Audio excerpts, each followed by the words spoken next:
All right. Well, Merry Christmas to everyone. I hope everybody had a great Christmas time, and everybody ready to get back to work. Some of you probably got here yesterday, I'm sure, but just really a blessing to be here. It's an honor to be at the All-State Sugar Bowl, that's for sure. This is something that I know that guy. We set out to do. We actually talked about it this spring, this being, kind of something to dream about. 59 years since Clemson's been to the Sugar Bowl, and to have an opportunity to be here and represent Clemson, and Dan and President Clements and our administration, all of our fans, is just a great pleasure and just a huge privilege. So proud of our team and the season we've had. Tremendous effort on their part all year long to just do what they need to do to get to this point.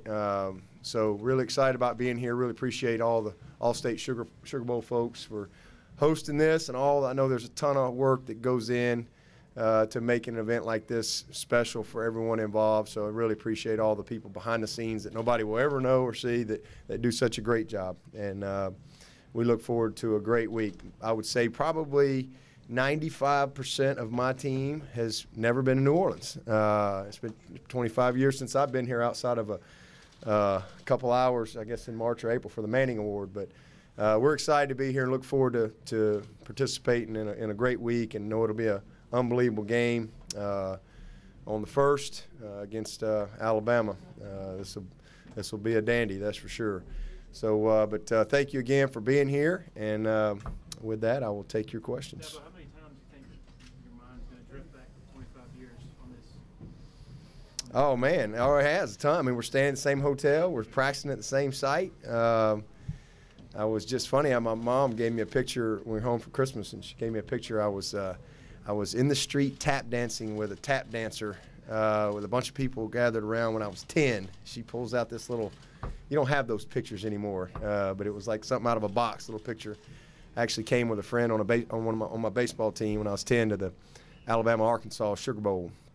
I guess it was the 80 Sugar Bowl, 79 season, I think. And so that was my first time to ever experience anything like that. And then came back here 10 years later as a player at Alabama, and then as a freshman against Miami in '89, and then again in '92 when we won it all. But I'm looking forward to it. I'm looking forward to the beignets. That's what I'm looking forward to. You made a point before to talk about enjoying the ride and things like that in the program. And with so much of the team having never been in New Orleans before, like you said, is there more significance to that with this being such a place to visit? And do you see a contrast between the way you approach this and Alabama? I don't know how they approach it, so I don't know how to make a contrast. I just know what we do, and we work really hard. I mean, we prepare. We've been preparing for it's a month since you play, basically, and we've practiced very well. We've had great meetings. We practiced today. We had good meetings today, and kind of had our Monday practice today. Everybody traveled back yesterday, and they enjoyed a good break. Like I said, kind of mental Monday for us. Get your mind right. Good meetings, good practice. And, I kind of like to do it that way. And then we get here and we can just kind of get settled in and then get ready for a Tuesday-type practice tomorrow. But, I want our guys to enjoy it everywhere we go, all these bowl trips. We try to enjoy the journey. I mean, that's what it's all about to me. I mean, it really is. I mean, there'll be a great moment Monday night or whatever night it is. What night do we play? Is it Monday night?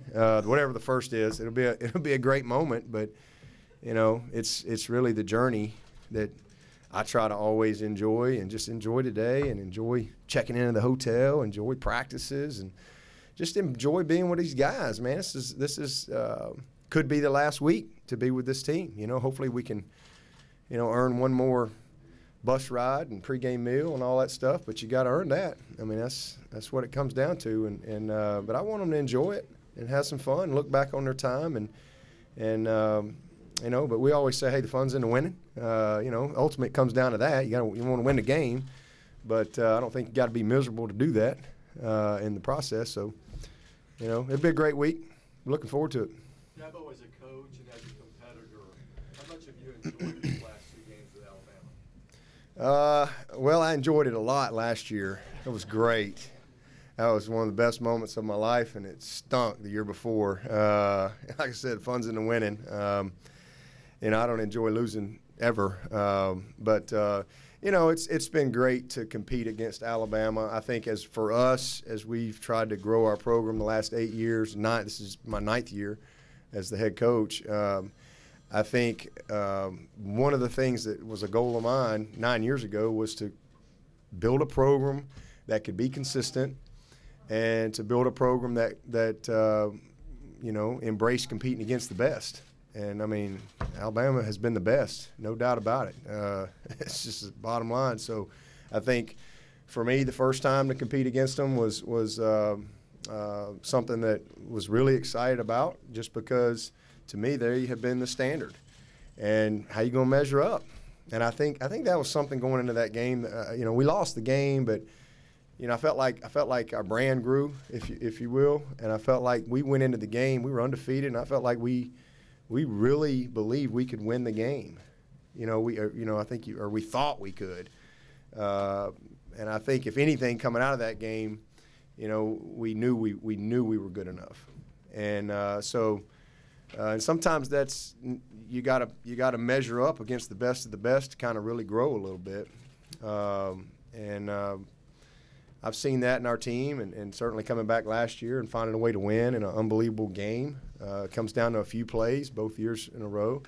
So I enjoy, and obviously there's a lot of connections, personally and professionally. There's a lot of connections, and I have an unbelievable amount of respect for Alabama. That's never going to change.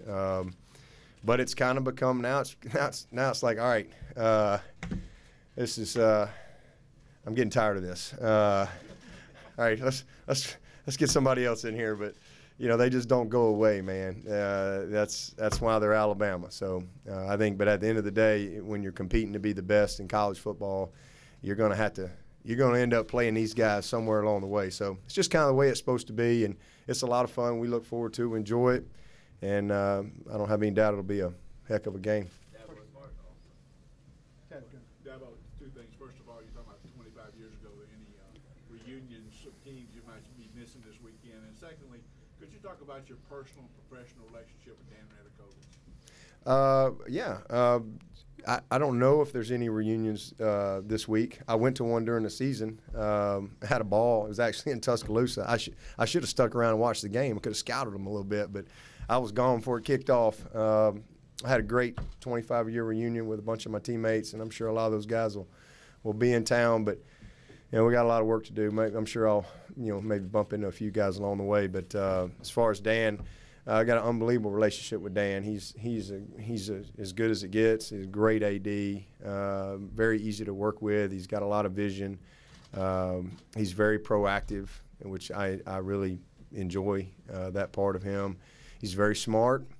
He's got a ton of great experience. He's been in a lot of great programs, LSU being one of them, down here. Obviously, he's on the committee, and he's been on the committee for about 3 years, and I don't think he's done anything but eat bacon and cookies since he's been there, because he's had to be recused the whole time. So that's been good.